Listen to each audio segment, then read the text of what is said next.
So John Coulter had himself an adventure, didn't he? And John Potts had himself an adventure too, only his was cut short a little bit. Too soon? Yeah, too soon, sorry. Anyhow, John Potts, he did the wrong thing. John Coulter did the right thing, even though, well, some of us would think that was pretty crazy. He made it. He lived. He lived to tell a story. He lived to tell another day. He lived to trap more animals, and he did this, with a lot of traps and things that he'd go back out west with. And a lot of other people started following him. A lot of people thought, hey, this sounds exciting. It sounds like the shining times we're looking for. And boy, I'll tell you, they were some shining times, all right. But they were also pretty bleak at times. Sometimes as you're trapping in the middle of the winter, a tree could just fall from the weight of the snow on you, break a leg, maybe crush you to death. Doesn't sound like the kind of adventure I'm thinking of. But these men who went out there, they were willing to do it. They were willing to risk getting killed by Indians, or willing to risk falling in a river and freezing to death, or willing to risk a bear attack. Whatever happened, they were willing to do it because they could make a lot of money off of these animals. And I'm going to show you a little bit about how the fur trade worked. This is the first fur trade, the beaver fur trade. There would be other fur trades in America's history, but this is one of the biggest and one of the most famous. Howdy. Now this is a beaver pelt. You can see that this is the fur side, and well, this is the inside out. Now here what we have is they take this animal, it's been swimming through the water, and when it swims through the water, this fur keeps it warm. It's got 2 layers of fur. These really long guard hairs, which I'll show you a picture of here in a second, and this really soft down fur underneath it.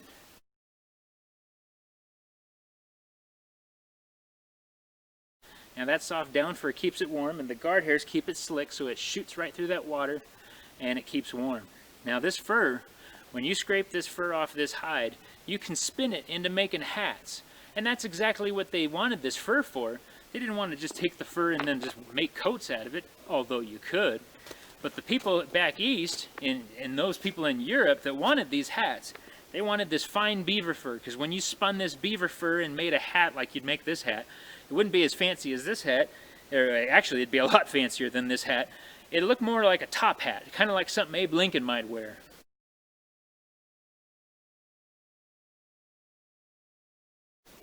Now you'd see all these fine, shiny bits of fur in the hat, and it was really kind of neat looking. And so if you were cool back in those days, you had one of these hats. If you were rich, you could afford lots of these hats. And so they would pay for one fur like this, they would pay $6. Now $6 doesn't sound like a lot of money today, but $6 is today's equivalent of maybe like $1,300, $1,400. Just one of these. So you can imagine if you could trap hundreds of these in one winter with all this fur on it, wrap them up, and take them back with you, you could make yourself a lot of money. And that's exactly what these mountain men were doing. Now, how did they get this animal? Well, it's not easy. These animals live most of their lives underwater. So first of all, you got to find a stream where you know they are and they're active. If they've been in the area but they're not there anymore, you can place all the traps you want. You're not going to catch them. Now that brings us to the traps. So these traps were used. These are the 2 jaws. It's pinched together. And these are the springs that push the jaws closer together. And this here is the little pan where they step on it and it triggers the trap. So that's the trigger of the trap. And then you would have this tied to a rope or a longer chain, and you'd throw this right along the edge of the water. Now, when you set this, you want this to be about 4 inches. That's about the width of your hand from the top of the water. If you got it right on the surface, they'll look at it and they'll say, "What is that?" And then they'll step right over it, so they won't get trapped. If it's too deep in the water, they may swim right past it and not ever step in it. So to get it about right, you want that pan, because these jaws will be laying flat, you want that pan to be about 4 inches below the surface of the water. Now, how do you get the beaver to come to your trap? Well, you don't want to be touching it a lot like I am, because you get your human scent on it. They've got really good smellers on their heads, and they can tell when there's something that doesn't seem quite right. So you'd handle this with gloves, or maybe you'd handle it with dirt on your hands so that you could keep the scent off, and then you'd set your trap. But the thing that's really going to bring them in are 2 things. You could bring willow branches right down, because they love to eat the bark off of willow branches. That's what beavers primarily eat. and they'll love it. It's like candy. And so you could set some of that just above the trap so that they'll come walking and they'll sniff, or they'll come swimming up and they'll sniff, and they can't reach it, so they'll step on your trap to get closer, and then they'll get caught. So that's one way you could do it. Another way you could do it is if you've already happened to capture a beaver, or maybe you shot one just by chance, you could take the castor glands, which are way up into its guts, and you take that castor gland out and you squeeze the juice, although it's really nasty to get it on your hands. Most of the time you try to make like a little wooden bottle or something to keep it up in, but you sprinkle some of that scent around the trap, and that scent is just like perfume. The boys come up and they think it's another girl. Woo, girly girl. Oh, look at that beaver girl. Oh boy, yeah. What is that? What is that? She's got to be around here somewhere. And then they step in the trap. Oh, that's not a girl. And so then that's how they get caught. These are the ways that the mountain men would capture them. Now you might have 20, 30, 50 traps. Who knows? Depends on how many men are with you and how many horses you got to carry all this stuff. But the main idea here is that you use these traps to get them. You don't want to shoot them because, one, it's hard to shoot into the water. Two, you could waste a lot of bullets. Three, you can make a lot of noise and bring a lot of other people in the area, like Native Americans who might want to kill you, or other trappers who might want to rob you and kill you. And so you don't want to damage the fur any, so you go ahead and use these traps. So how do you know where to look? Well, you look for sign.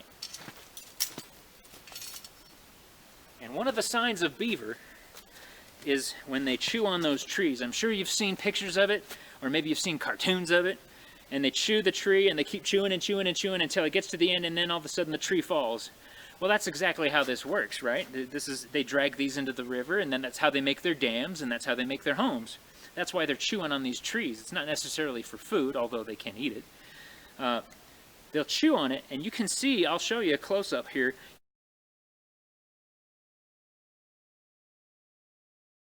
You can see where the teeth marks were on this wood where they had chewed it. And they'll chew it just up to a point, and their whiskers are so sensitive they can feel the log start to move before it even starts to fall. And then they get out of the way, the log falls, and then they build their homes.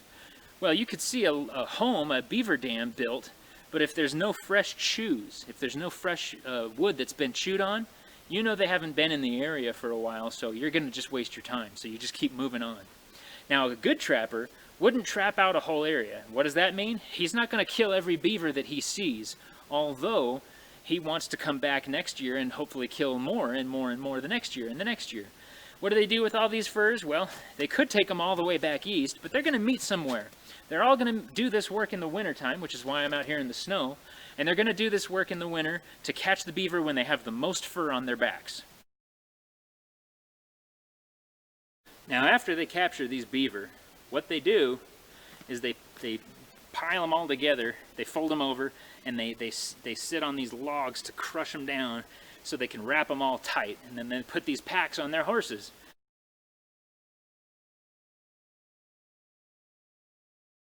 And they might have 2 or 3 horses with hundreds of pounds of furs that are sitting on these horses. Now, why are they doing that? Well, they need to cart them out. They need to get their money. You know, $6 a hide is a pretty good price. And so if they're going to get their money, they got to haul them out of these mountains. So once they haul them out of the mountains, where do they go? Well, they could take them all the way back east. The problem with that is that's a long trip, and it may not be worth your time, because by the time you get out there and by the time you get back, you might have missed a season. So these mountain men primarily stayed in the mountains, and they would meet up at a rendezvous, which is a French word for meeting place. And at the rendezvous, they could trade their furs in to people who came out from back east in wagons. They'd come out just with the sole purpose of picking up all these hides and then selling them back east to those who were going to spin them and make them into those hats that we talked about. So these hats, as long as they're in fashion, the beaver are in danger, and the mountain men are going to have as much fun getting these beaver as they can. So as they're out there trapping in the wintertime, getting these furs, all these really hairy furs up ready to go, they go ahead and they make their fortune that way. Now, when they get their money at the rendezvous, what do they do with all this money? Well, they haven't seen another white man in maybe months. Maybe they haven't seen anyone. Maybe no natives or no white men, nobody. So what do they do when they get together? Well, they got to have contests. Maybe they'll have tomahawk throwing contests, or maybe they'll have shooting contests, Or maybe they'll have wrestle matches. Or maybe they'll have horse races. Maybe they'll do it all. They'll gamble, they'll drink, they'll do anything they want because mama's not around to tell them they can't, and they got a big fistful of money in their hand. So most mountain men, when they got to these rendezvous meetings, they would waste all their time and just getting in adventures and excitement and having fun, and they spent all their money. So what do they do now? They ain't got any money. Well, next year you can always go out, catch some more beaver, and then make some more money again. The problem is these mountain men were a little on the rowdy side. Not a lot of them were what we would say is good Christian folk, people who were of civilized society. No, they were rowdy, tough fellers. They would go out there and they'd wrestle a bear if they were told to. Maybe they'd make it out alive, maybe they wouldn't, but they had fun doing it.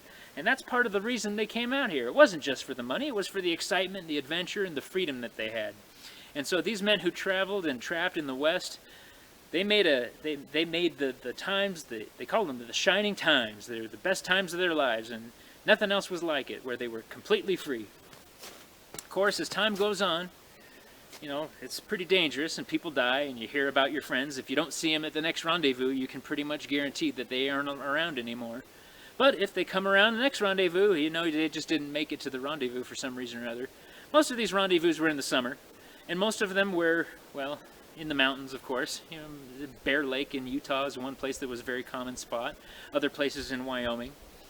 And so the mountain men met together, they had their fun, they got drunk, they met up with a lot of native women, and sometimes they ended up getting married whether they wanted to or not.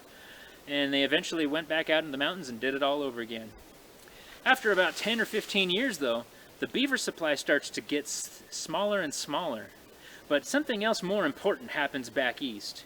The King of England, who was very, of course, the trendsetter, used to wear these fancy beaver fur hats. Well, one day he decided, you know what, I'm going to try something new. And he wore a hat that was made of silk.